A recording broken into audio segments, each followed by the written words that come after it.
Hey there, I'm Soumya, your accounts partner, and today we are going to cover renewal of a bill. What are the entries in case of insolvency of the drawing and retirement of the bill before due date? Today we are going to complete this topic, and if you haven't checked the last two videos, go in the description box. The link is there. Go check out those videos. So let's begin with the class today. First we are going to cover the topic renewal of a bill. हम लोग ने क्या case लिया हुआ था? ए जो था वो ड्रॉअर था, बी ड्रॉई था। ए ने गुड्स सेल करे थे बी को 5000 वर्थ रुपीज के, और जो बिल था वो डिसऑनर हो गया था। नोटिंग चार्जेस में 100 रुपीज पे करे थे, तो अब जो बी है वो ए को लाएगा 5100 रुपीज के लिए। तो हम लोग एंट्रीज देखते हैं क्या हो सकता है। पहला केस बनता है कि बी जो है वो डायरेक्ट पेमेंट कर देता है, कैश पेमेंट डिसऑनर के बाद। तो पहली एंट्री जो होगी पहला केस की कैश पेमेंट मिल रहा है ए को, तो कैश अकाउंट बढ़ रहा है। बी जो हमारा असेट था वो कम हो रहा है, तो जब कैश अकाउंट बी हमारा असेट है, कैश बढ़ रहा है, कैश असेट है तो उसे डेबिट कर दिए 5100। बी हमारा एसेट था पर अब वो कम हो रहा है तो उसे हमें क्रेडिट कर दिए 5100। बी की जर्नल में देखें तो ए हमारे लिए लायबिलिटी था, अब लायबिलिटी कम हो रही है, लायबिलिटी कम होती है तो हम उसे क्रेडिट करते हैं, तो A is account debit 5100 to cash account. Cash account asset है बी के लिए, पर लेकिन अब हम लोग उसे कैश पेमेंट कर रहे हैं ए को, तो कैश अकाउंट कम हो रहा है टू कैश अकाउंट 5100।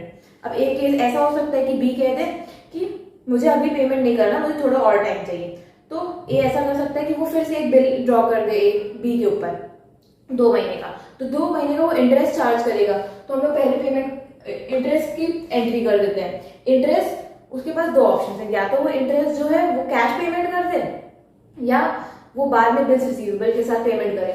अगर वो कैश पेमेंट कर देता है तो cash account debit to interest account.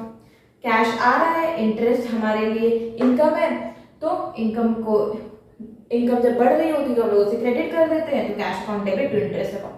अब बी के जर्नल में इंटरेस्ट हमारे लिए क्या है? एक्सपेंस है। एक्सपेंस है, जब एक्सपेंस बढ़ रहा होता है तो उसे डेबिट करते हैं, और असेट जो है वो कम हो रहा है, जो असेट क्या है? कैश कम हो रहा है, टू कैश अकाउंट 200। दूसरा केस ये होता है कि वो इंटरेस्ट जो है वो बिल्स रिसीवेबल जो 2 महीने का नया हम लोग ने इशू करा है उसके साथ वो पेमेंट करें, तो B's account debit to interest account.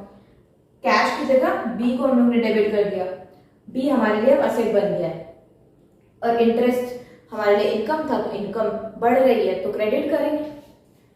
B के लिए बी क्या कर रहा है? बी को इंटरेस्ट की पेमेंट करनी है, पर वो अभी नहीं कर रहा है, बाद में तो वो इंटरेस्ट की जो पेमेंट करनी है बी को, इंटरेस्ट क्या है? उसके लिए एक एक्सपेंस है, एक्सपेंस बढ़ रहा है तो उसे डेबिट कर दिया, और ए क्या था? लायबिलिटी है, लायबिलिटी बढ़ रही तो उसे क्रेडिट कर दिया, interest account debit to A's account. अब 2 महीने का नया बिल इश्यू करा है, न्यू बिल के लिए वही जो नॉर्मल एंट्री हम लोग ने करी थी, ऑनर बिल इशू की वही करेंगे, bills receivable account debit to B's account, और बिल्स पेबल उसके लिए हो गया तो A's account debit to bills payable. अब यहाँ पे मैंने अमाउंट इसलिए नहीं लिखा है कि हम लोग दोनों केसेस को अज्यूम करके चलेंगे। अगर उसने कैश पेमेंट कर दिया है इंटरेस्ट का तो यहाँ पे अमाउंट आ जाएगा 5100, बट अगर उसने अभी इंटरेस्ट का पेमेंट नहीं करा है तो यहाँ पे टोटल अमाउंट आएगा 5300। यहाँ पे भी सेम ही केस होगा, तो इसका आप लोग स्क्रीनशॉट ले लीजिए। हम लोग आगे इंसॉल्वेंसी करते हैं।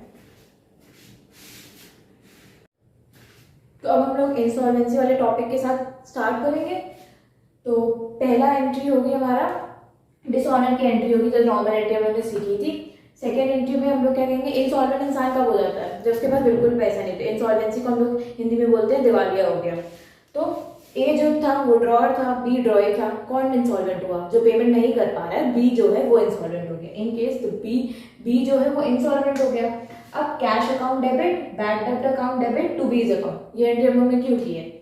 या तो मान लो अगर बिल्स रिसीवेबल जो था वो 6000 का था, 6000 हम लोग को ड्यू है बी से, उसमें से कुछ अमाउंट वो पे कर पा रहा है, कुछ अमाउंट वो नहीं पे कर पा रहा है।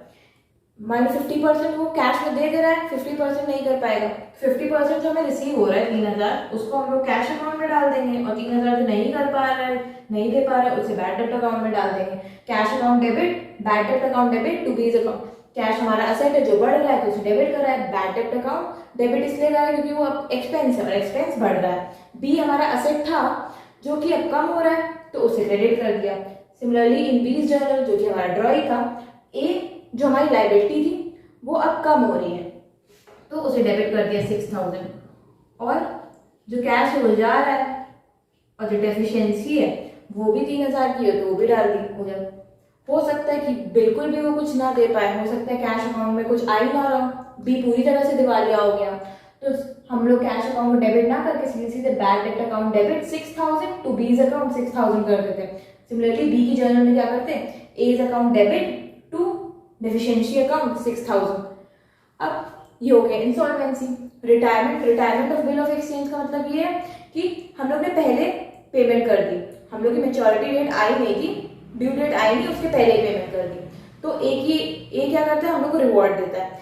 ए रिवॉर्ड किस तरह से देता है, रिबेट के रूप में। तो मान लो अगर बिल्स रिसीवेबल जो था वो 6000 का था हमारा, और 3 महीने में उसे पेमेंट करनी थी, पर हमने 1 महीने पहले कर दी, तो 1 महीने का जो है वो रिबेट देगा। रिबेट का परसेंटेज अगर 10% उसने दिया है और 6000 का बिल्स ऑफ एक्सचेंज था, हम लोग निकालेंगे 6000 amount into rebate percent 10/100 into 1/10, 1 महीने का था, तो ये हो गया 50 रुपीज। 50 रुपीज रिबेट मिला,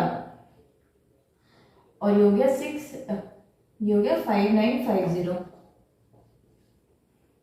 यहां पे भी कर लेंगे बिल्स पेबल अकाउंट 6000 5950 और 50 रुपीज।